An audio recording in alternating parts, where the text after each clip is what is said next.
Is actually it's a Jaws company. They started 7 years back. Um, Jaws was the founder of the Safely You, and they are doing tremendous job. They have been everywhere actually in the country. Most of the facilities they are doing the services. They are in Florida, Brookdale. It's the biggest senior living community, as you all know, and they are in Santa Clara, San Jose. I mean, they are everywhere. Most of the states they're in, they're doing tremendous job. Their product is mainly to detecting the anomalies, mainly for falls. It's a camera product, which would be monitoring continuously the the senior elderly people in the house, and then whenever there is a fall happens, and then immediately it detects the fall, it starts recording the stream for 40 seconds of time, and then sends this video to the caregiver immediately. It's a pretty good idea. They did it. Um, yeah, we Jaws, they're a big company now. It's not a small company anymore. They're a really big Yeah. company. Yeah, yeah. So, but the passion that is, I started my company by looking at Jaws, passion. Literally, to solve something, you have to get in, jump in, and then start doing. Don't look at, and somebody will come and help. You have to jump in and then start doing. He started George. I mean, I'm speaking for somebody who is kind of my competitor, but yeah, I'm really, I love that George, the way he So started. what's his name? I don't really quite understand his name. Jaws? George, George. George. Yeah, George. Okay. George who? Fantastic. George Max, I think. I don't remember his last name, but I can send the last name. Great. Yeah. When I post out this conversation, I'll tag each of you, and each of you can put into the comments, more information that would be helpful to people. This is near and dear to my heart. When I was in my 50s, I was hired as an in-home caregiver. I did it freelance sometimes and sometimes under the umbrella of a company. And I went into almost 100 different homes during those years. And the families became accustomed to me and would turn to me for advice and resources. And is there anything that's better than this? Or how can we help? What can be done about a safety issue? That's huge. Oh my goodness, safety. You want your family. What does your family say to you? You're going to travel, and someone who cares about you, your friend, your neighbor, your partner, your spouse, whoever it is that just feels, as they were just like, now be safe and make sure that you call me when you get there. So safety is huge. I didn't have the answers. I didn't have the resources. I knew what was happening just in the other homes. And it was my husband, who also produces this show, makes sure that we all can meet each other, who said, wow, what you're looking for and what you're hoping to package up for people now that I wished I had then could go a lot farther than a seminar in a senior center. So that's how I ended up finding what I really enjoy now. It will be a bumper sticker on my car someday that says, I'd rather be on LinkedIn, or my other car is a LinkedIn. I like it. I'm a therapist. I've been one for 40 years. In the last several years, I've been seeing mostly older people. And I used to go in to people's homes. I don't anymore. However, I went in, for instance, into a lot of assisted living programs. Ravi, I have to tell, anything that helps people stay at home in the community and not be locked away into some isolated place. And I don't care how many people they have in them, they're isolated. But one thing that I got from this, I got tons of things, and I could talk for 6 hours by myself, but is that the title assisted living is at best a misnomer. And let me give you one example. Well, first place, when you get assisted living, you get an apartment or a room, it varies, 3 meals a day, and once a week, somebody comes in and vacuums your rug. Now, if you call that assisted, that's okay. But if you want anything else, you have to pay for it. And one day, one of my clients, and this was a fairly good sized woman, she's in her living room. They had the little buzzers that if you need help, you can push the buzzer. Well, one was in the bathroom and the other was in the bedroom. Well, great if you're in bed or on the toilet. She was in her living room in a chair and she dropped something and she kind of slid down to pick it. Well, she fell onto the floor. She didn't hurt herself because she kind of slid. But it was 8:30 at night. Nobody was going to call and make sure she was okay. She wasn't near the button. She literally had to drag her body over to the door, reach up and get the door open and drag herself out into the hallway where she waited like 2 hours before anybody came by. And for that, they're paying like up towards like, anywhere from $8,000 to $10,000 a month. So there is no assistance, and any assistance that you get, you have to pay extra for. And often by hiring someone like what you used to do, Christine, from the outside, who would come in. And so you kind of even have to do that yourself. So, anything that allows people to stay home, to be in, the home maybe that they've been in for many years with neighbors, I love. And that's exactly what the product that I'm hearing you describe does. Yay. Natalie, you were saying something. Yes, I just thought I would like to chime in too, to tell you a little bit about what Stack Care does. So I know Safely You, it's a tremendous product, but obviously it's a bit more involved because you have cameras involved, and that also you have to always think about privacy issues and things like that. But every one of these products has their own value in their own environment.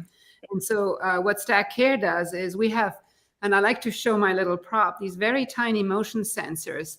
They're literally just like the size of my thumb, little sensors that we detect, that we set up in the different key areas of activity of a person's home, bedroom, bathroom, favorite room, and kitchen.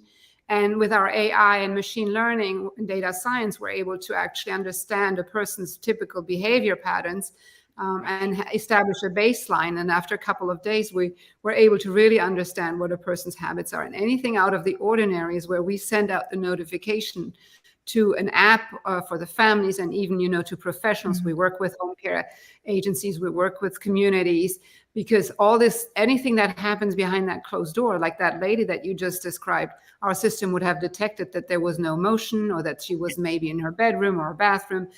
And so, and it's not just motion. We detect so many things, even if they're not spending time in the kitchen and eating, or if they're exiting the home because we have contact sensor on the exit door, or if the house is too cold or too hot. I just recently had somebody in California who they had a cold front down in Pasadena, and her house reached 50 degrees, and our system sent out the alert.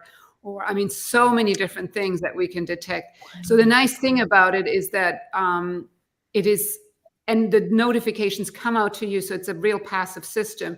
Neither the senior needs to ever do anything, nothing to press or push or wear, nor the families. They can just wait for this alert to come to them. There's nothing they need to look at or listen to. So, that's kind of a big advantage of the system. So anyway, I gave my little grain of salt, but I do appreciate hearing about what everybody else does, and what your story, you're right, assisted living is. I love it. I went to some research, and I went to a CCRC, which is Continuous Care Residential Center, where you pay anywheres from like, $300,000 to $900,000 just to get in the door, and then you have to pay more. But I went through the whole thing and asked her a few questions, some of which she gave me good answers, some of which she kind of skirted. But the last thing she said to me was, it's like kind of putting the guilt trip on if I wasn't already sold. It was like, this is the best thing you can do for your children. And see, if I had known about you two, I could have said, actually, the best thing I could do for my children is to get a camera and one of those little things. And then my children won't have to worry. So I'm really glad that you guys exist. Yeah. I appreciate that. I see that Cindy Rogers is on. This gal wants everything good and everyone who's got a helpful concept to be promoted. And she was actually a guest just a few weeks ago. I appreciate that she said, "So good to join your event today. Thank you to me. and that she's at Accredited Home Healthcare Directory. So apparently that is the theme of today, though I do not tell people now you all have to come together and you all have to agree on one thing. It's just that's what we're really talking about today. I'm 63. If my kids said to me, you don't see it, but we do, and we really need you to consider being elsewhere, I would consider it. But at this moment, the way I feel, that I feel like I'm handling everything really well, that would be hard to just say, so you think that the only good place for me is at XYZ spot. Now I have these resources where I can say, what are you most concerned about? Well, we've noticed that you've lost 25 pounds in just the last few months, and you don't seem to be, going into the kitchen. You don't seem to be, it's like, well, I feel like I'm doing okay. And isn't it good that I'm losing weight? And it's like, well, we're concerned. And it's like, okay, so I have some resources. How about if we use these, if we use Safely You and we use Stack Care, and, how about if we give that a try? Because at this moment, the way I feel, I wouldn't want to feel, I guess the term would be shoehorned, like we're getting you out of there or we're getting you into that tight fit. So I'm just grateful. That's why I post these out, is to give everyone an opportunity to say, there are options. I just don't know about them, because generally people don't walk around in the street saying, hey, how are you doing? Oh, do you have any devices at home that tell your kids that you're being safe and that you're, maintaining your lifestyle? So, hey, Christine Mulholland, I am really happy to see you again. She's been so busy because 2023 is the year of the conferences and the trade shows, and she has yet another fantastic product. So, Christine, I can't wait until you're coming on to aspects of aging, but she's just been so busy. You know what that's like. Yeah, Hey, Christine, Ravi, you and I are on the West Coast. You're in the San Francisco area? That's correct, question. That is such a hub. When I first started learning LinkedIn, I was like, there's a whole bunch of people that are creating and innovating and bringing up concepts about just aging, not even the problems of aging, but just, hey, we're doing it, folks. Is that why you ended up there, or did you grow up there? That's correct, actually. No, I moved from Ann Arbor, Michigan to here, year of 2022, May, close to 1 year now. I moved for my startup in the elderly age tech. So my story is quite different, actually. I grew up in India until my engineering. I finished my bachelor's in India, and then I got an offer with IBM ISL in US. I moved to here, and then I've been working as a consultant for IBM for many years. I got my green card, and then I started my company, to be honest with you. But I'm a Christian. I go to churches all the time. I never missed the church as in my lifetime, except the COVID time. So I've seen elderly people, actually. Every time I go to church, I've seen elderly people, and they're very nice. They're very humble. They always reach out to us and then asking, do you need anything? Do you need help? Do you need money sometimes, right? They're asking. They didn't know that we are earning good amount. We are in IT, and then we are getting good amount of money. But the way they are approaching is wonderful. So, but also, I used to usher at the church. I was cleaning the churches, audio video engineer, different roles I was playing at the churches. Yeah, So thank you. when I'm doing it, I have seen elderly people with different issues, like cuts, bruises, their skin issues. I have also seen the big bandages when they are coming to the churches. And when we are visiting their houses, I have seen the memory issues, memory loss issues. Right. The pastor was explaining everything, how why the memory loss, what they do, what's their lifestyle, and everything. I felt really bad. It was actually 8 years back. Um, we were doing more community services. That's when we decided we need to do something for elderly community. Because we always have the culture where I grown up. We always respect the elders, um, Right. and we always take care of it. Surprisingly, by grace of God, India, we didn't see this issue in India for elderly community. Memory losses are maybe 1% compared to here.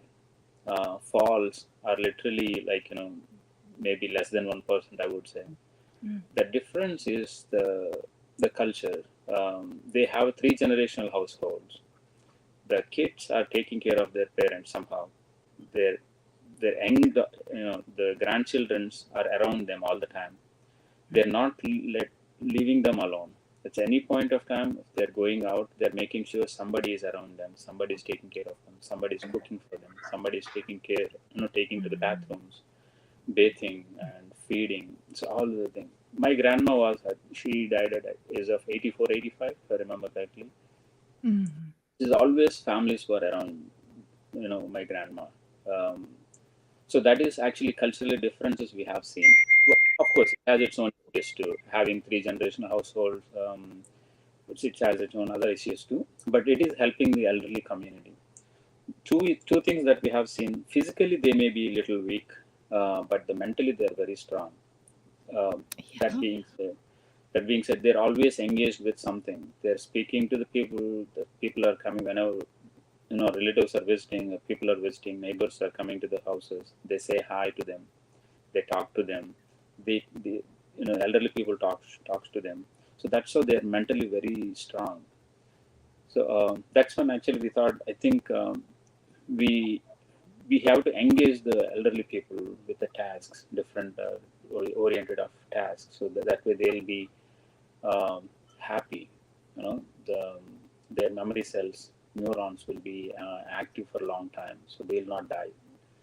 That's when we came up with an idea of identifying the anomalies early stages, exactly like how Stack Care is doing, Natalie.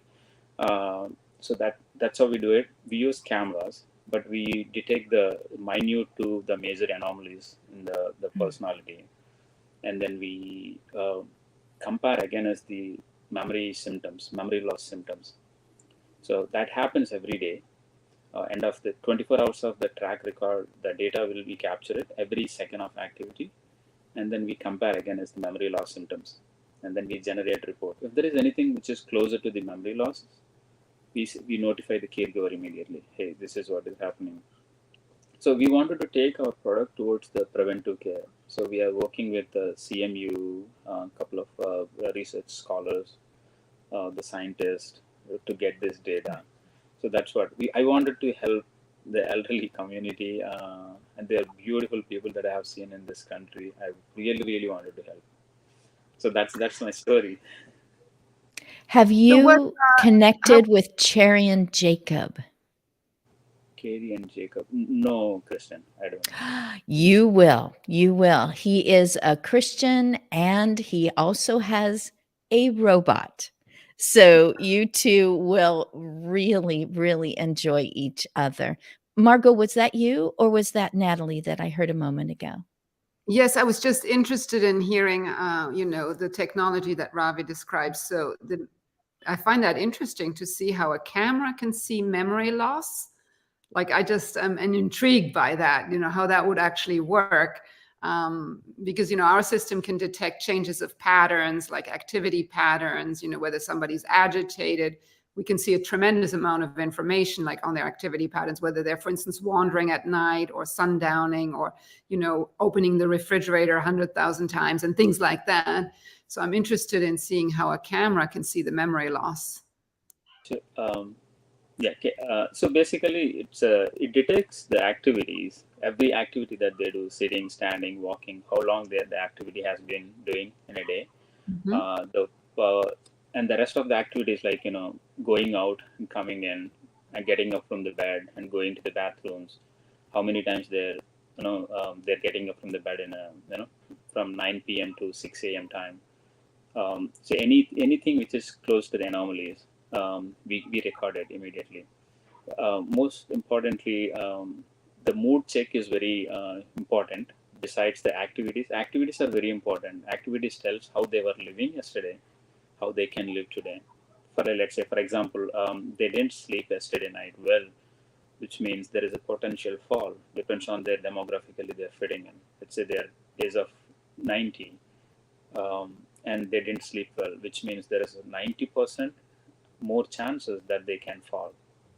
They have Absolutely. That's what we say too, because we detect if they have had a bad night or not slept enough or, moved around a lot, gotten up a lot to go to the bathroom and things like that. That's how we also even detect these UTIs that are developing and things like that. But that's very interesting.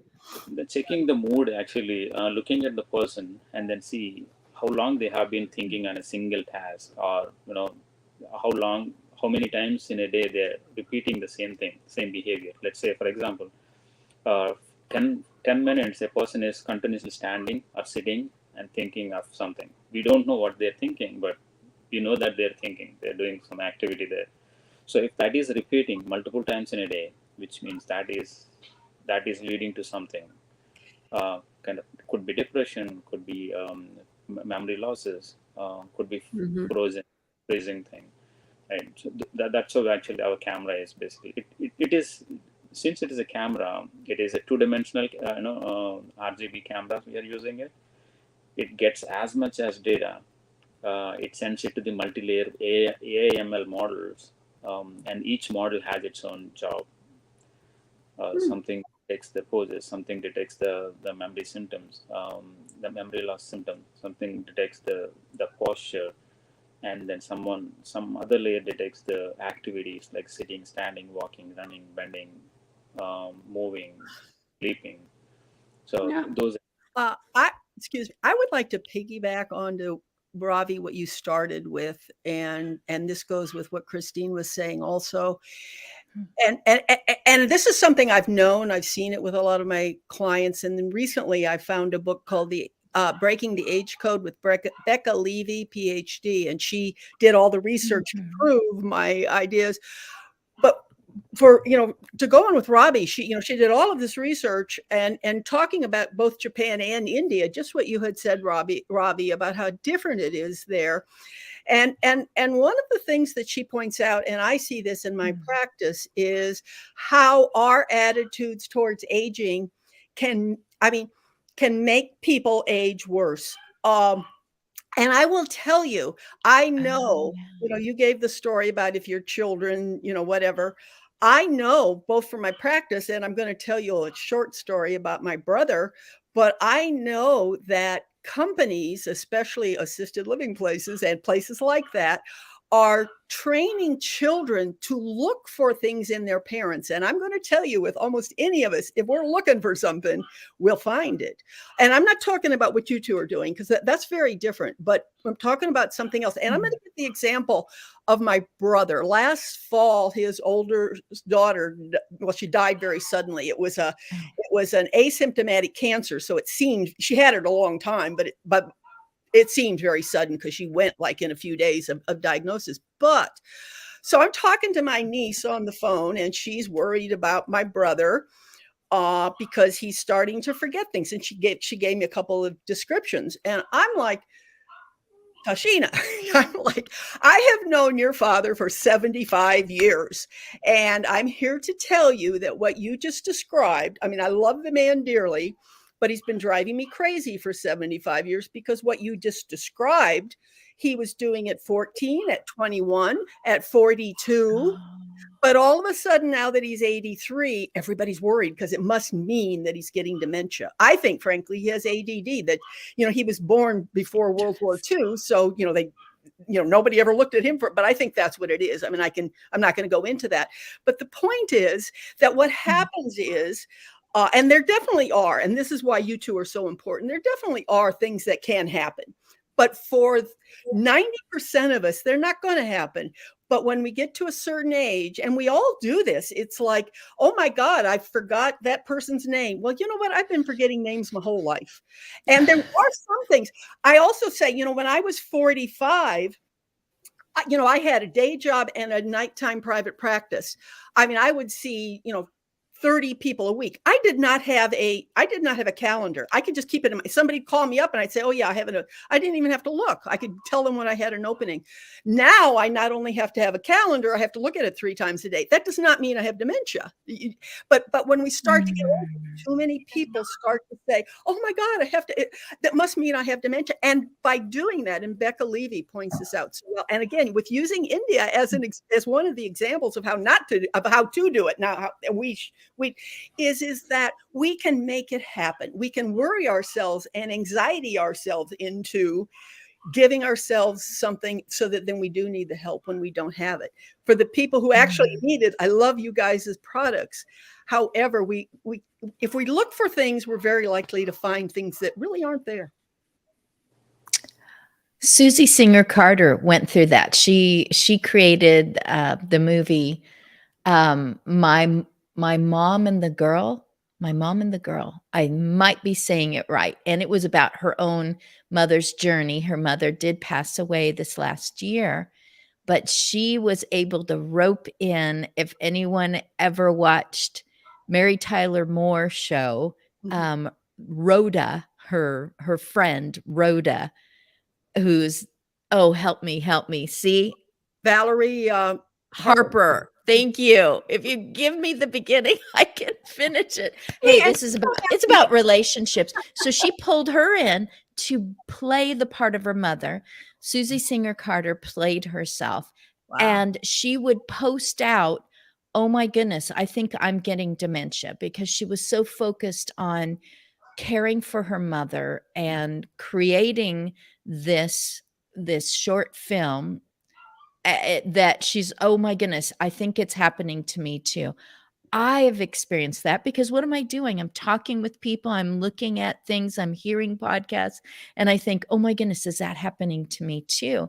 And there is a fear factor. So it can be self-diagnosis. It can be the kids looking up and going, oh my goodness, you're exhibiting these things and I'm noticing it more. Does that mean that there's something physiological happening, and is it tumbling downward? I don't want to not notice it.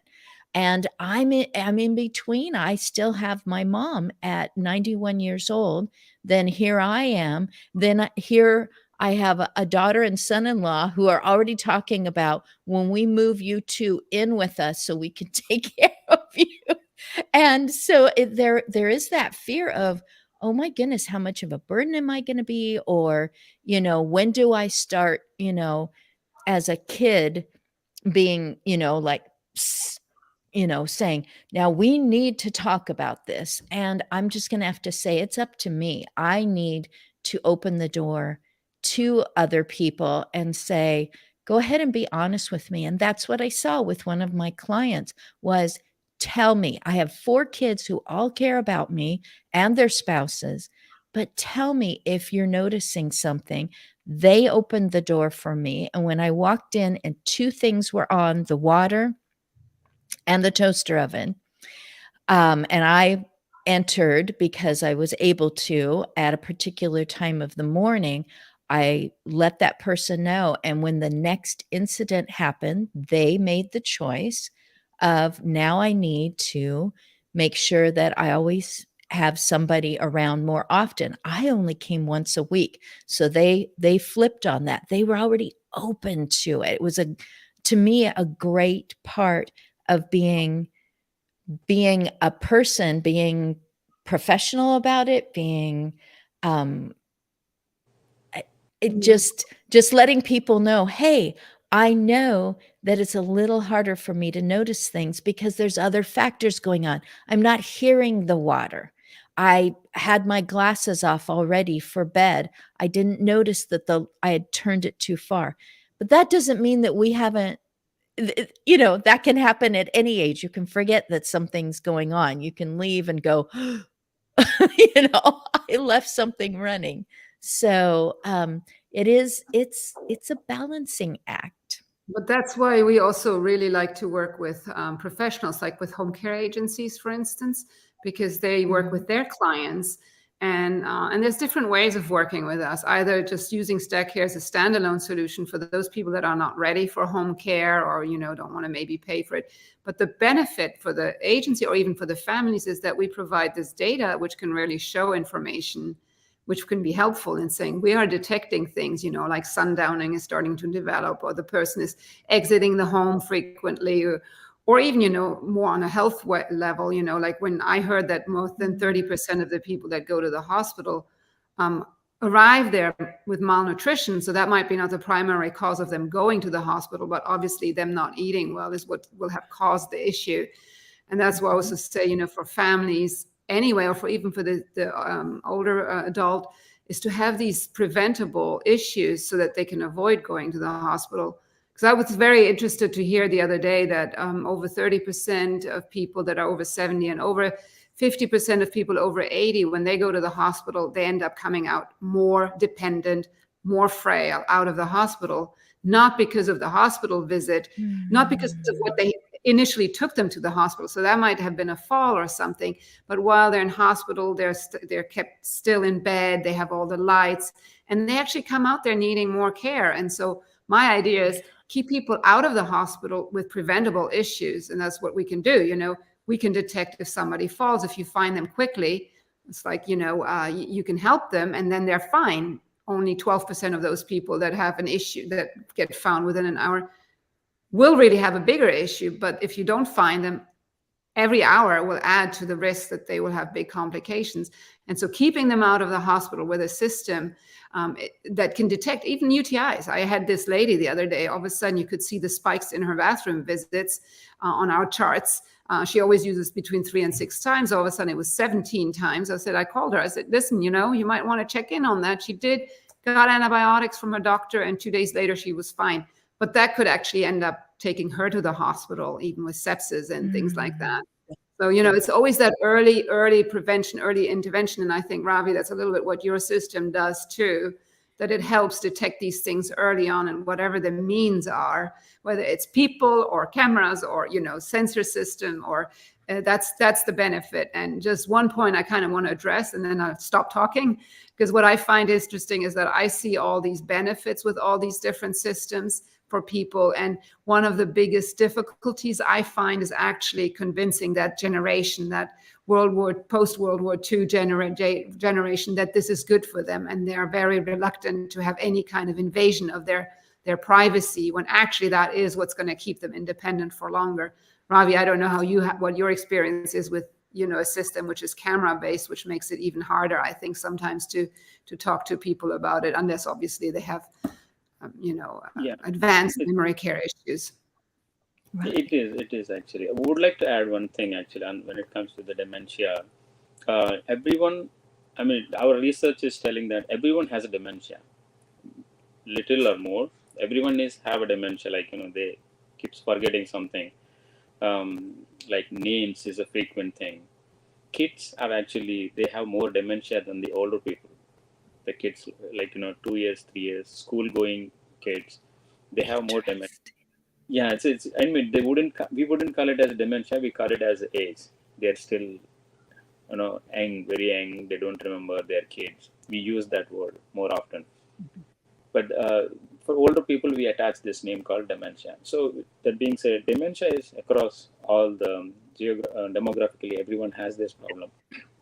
But what it is there really isn't something called dementia. We use that word like there is something. What it is, and I always now, when I say dementia, I put symptoms behind it. And that's what you're talking about, is that everybody from, little kids on up have some dementia symptoms, and it can be lots of stuff. UTIs in older people, by the way, often, and doctors are getting better, but they used to mistake that for dementia, which often meant that the UTI didn't get treated because they think it's dementia. But yes, Ravi, if you say dementia symptoms, everybody's got some dementia symptoms. So, but when you get older, then we start saying it's this and it's because you're old, and then we all get hysterical and people get worse.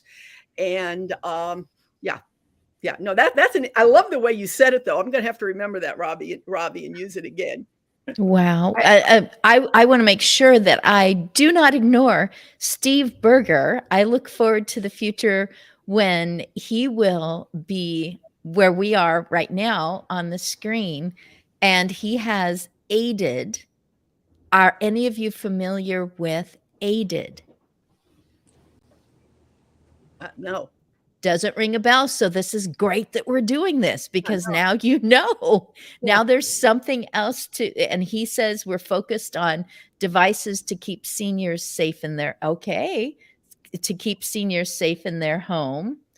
And oops, I just, we just got another comment. So there we go. Keep seniors safe in their home and have families able to access them also. Everyone's been working on these things, some of them for 20 years, some for 7, I think that Robbie was saying. And I didn't know basically that any of them existed when I was in my 50s. I, just came, I was hired on my front lawn. I always say that because it's true, because a person said, I've seen you with our neighbors and I'm so shorthanded at work. And this is what I do. I train them and they go, and I'm just going, I don't even know what caregiving is. It seems that most of my relatives either were put in a place because they were getting to the point where no one could handle them, or they simply passed away suddenly, heart attacks, etc. So, and hello to Helen Murphy again too, and UTI's big deal. I did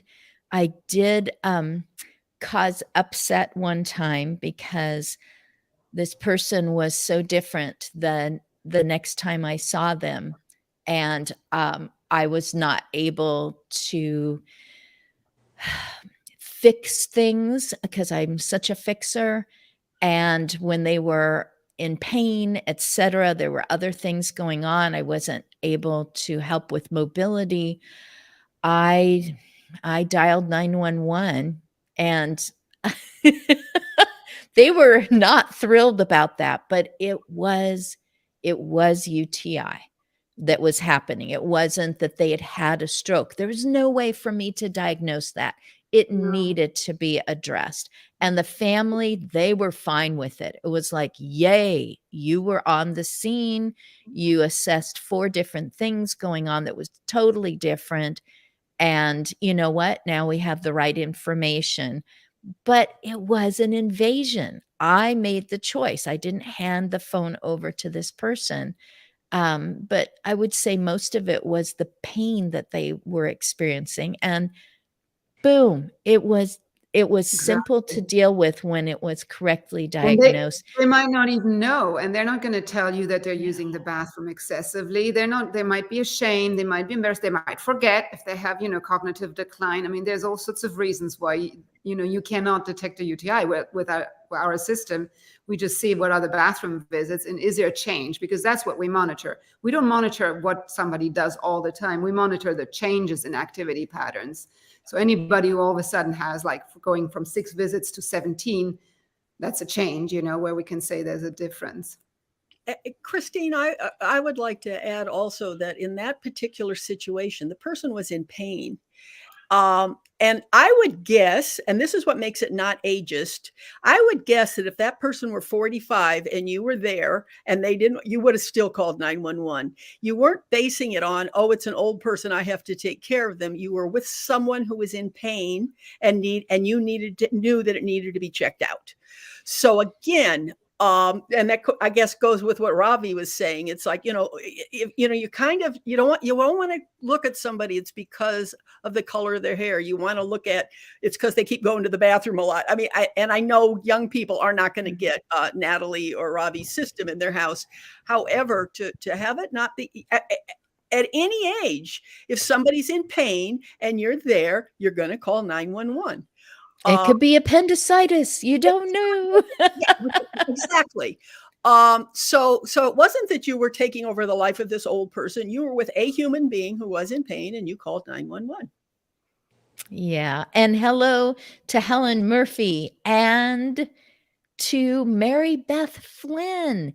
And she has, I would say, the other end of the pendulum that you can get to the point where um, you are perceived as, well, you just seem to sit there and you're just gathering dust and you're not complaining, so I guess this is it for the foreseeable future. And she says, oh no, put a paintbrush in their hand with artfully aging, and it comes with training. She was also one of my guests, just in one of the most colorful, fun times that we had on the screen, because we also had some Legos and Duplos going, and a guy that calls himself the guy in the blue shirt.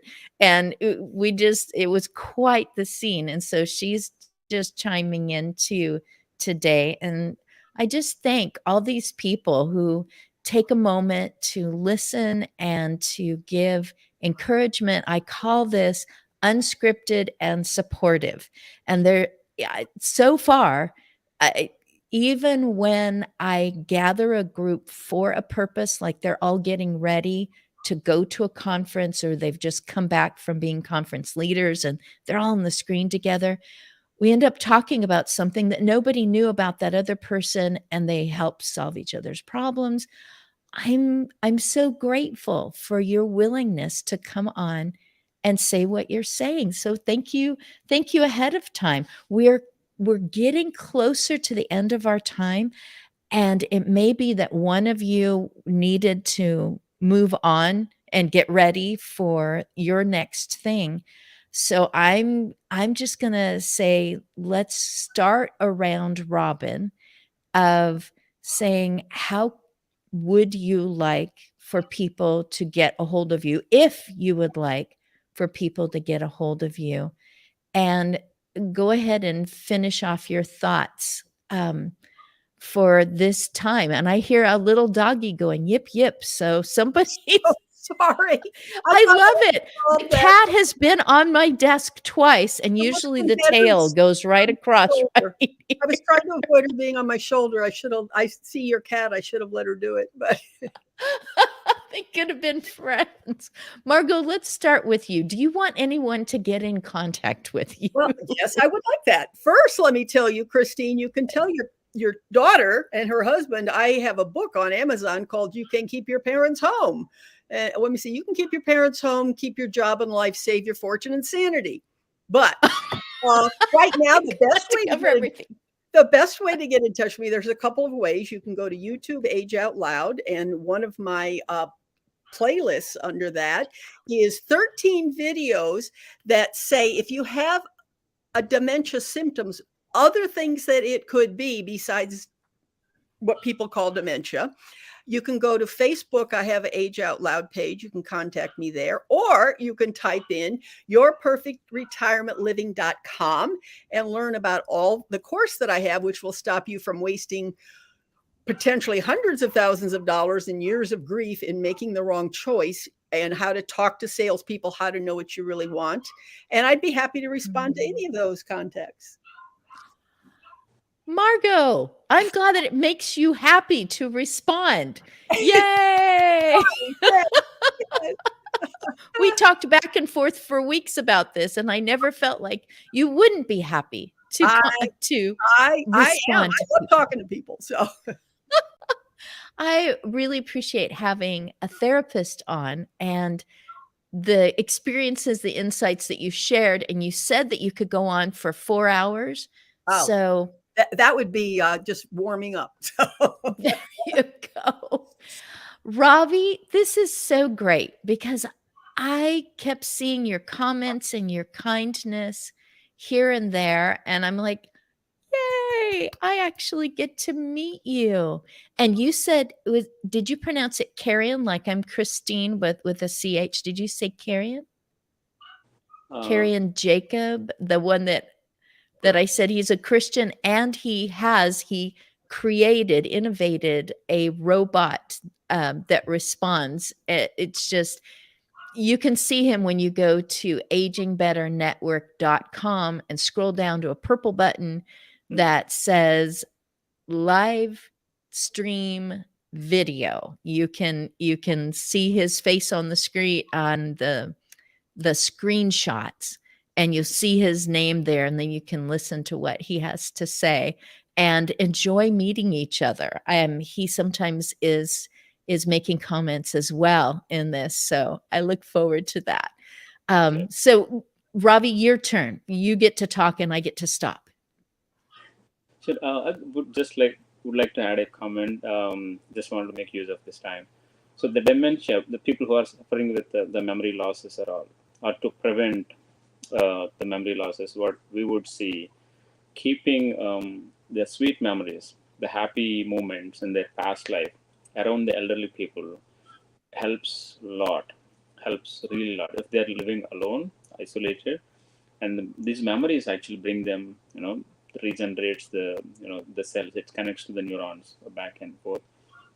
That helps for sure. Only happy moments, not the sad ones. Only the happy moments. Things. And this is like more like type 3 diabetics. The food is another thing which really helps in remembering things for a long time. So the food, reducing the sugar level, and having we Indians, we eat turmeric more. Right. Turmeric, we put it in all the places. Turmeric really helps in many areas. Ashwagandha is a couple of different spices. We use it. Because I use it, I can suggest these things, but I don't know if it works for most of them. But I would recommend having a good food is really helpful to the elderly people. When it comes to my thing, basically we are seriously working on this, preventing the memory loss issues. The research says 99% we can prevent, 1%, which is genetically, you might not prevent, but still you can postpone them. So that being said, we are not so far. A lot of people might be working, but I didn't come across anyone that taking towards the preventive care much in the past. But from past couple of years, I've seeing it actually at conferences, meeting companies like Stack Care and all. That they're doing beautiful work. So the preventive care is very important these days now. I think we are at the time where we definitely have to find solution for these problems. Our product we will be launching in December 2023 for preventing the memory loss thing. That's what we aggressively our whole team is working. We have experts in the team, but currently we are selling a product which would detect the anomalies in elderly. Detecting the faults is one of the anomaly, of course. Detecting the activities like how the Stack Care is doing the same thing actually, but we use cameras. It's a privacy questions are coming. We have edge computing. If you go to a website called www.ait.care, you will see some abstract information there. What our product is, how we are doing it. Little bit. We didn't explain much on that side.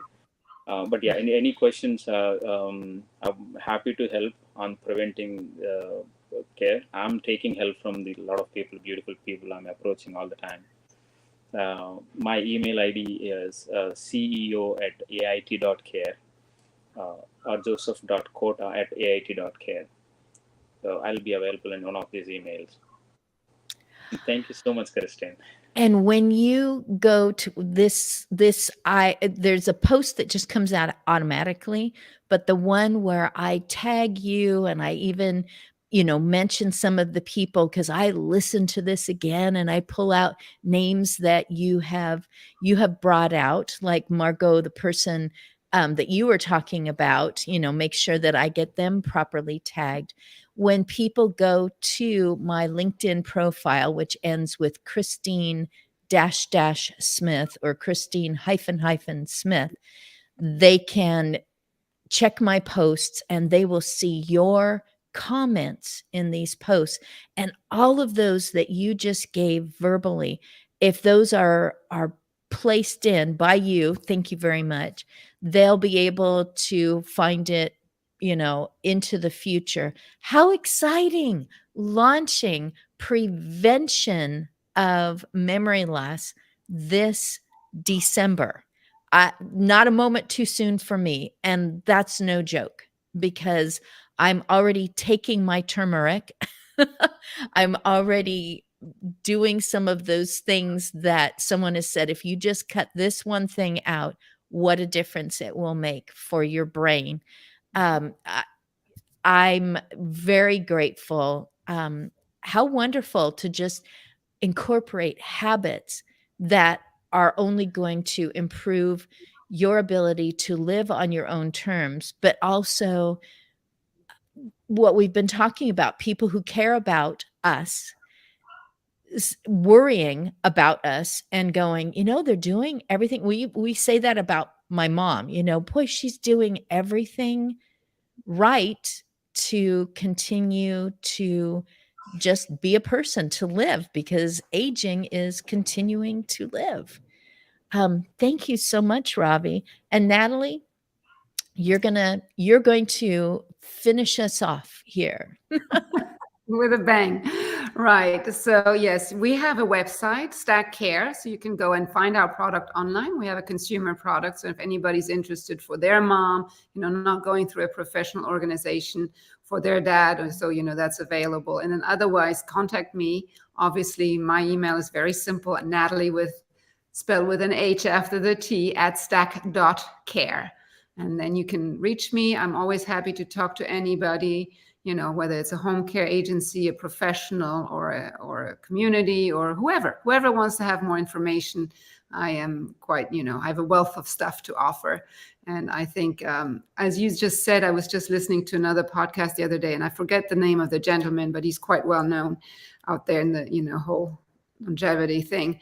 But he was saying it's aging in place is really not about what people seem to think, that they can just age in their house and that's it. But you need to prepare. And I thought that was a very interesting way of saying it, that you need to actually prepare your aging, your setup, that you're organized, that you have the right, architectural setup in your home. But even, a system like Stack Care is a great way to make sure that you can stay in that home for as long as possible.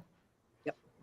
It really is entering a new country.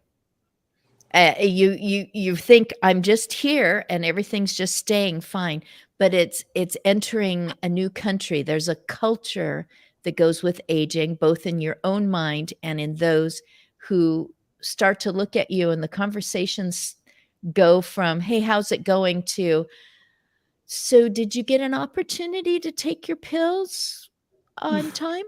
It becomes an interrogation. But it's also got, its own culture and its own language. You need to prepare for someone to say, elder law attorney, a power of attorney. You need to already be accustomed to that new language, and you need to know what to eat and what would be best to drink, because you're in a new environment and it's your own body that is just entering this new place. And if you knew that you were going to go somewhere that you hadn't been to before and you wanted it to be a successful time, you would plan and prepare and have something packed away to prevent something from, ruining your good time.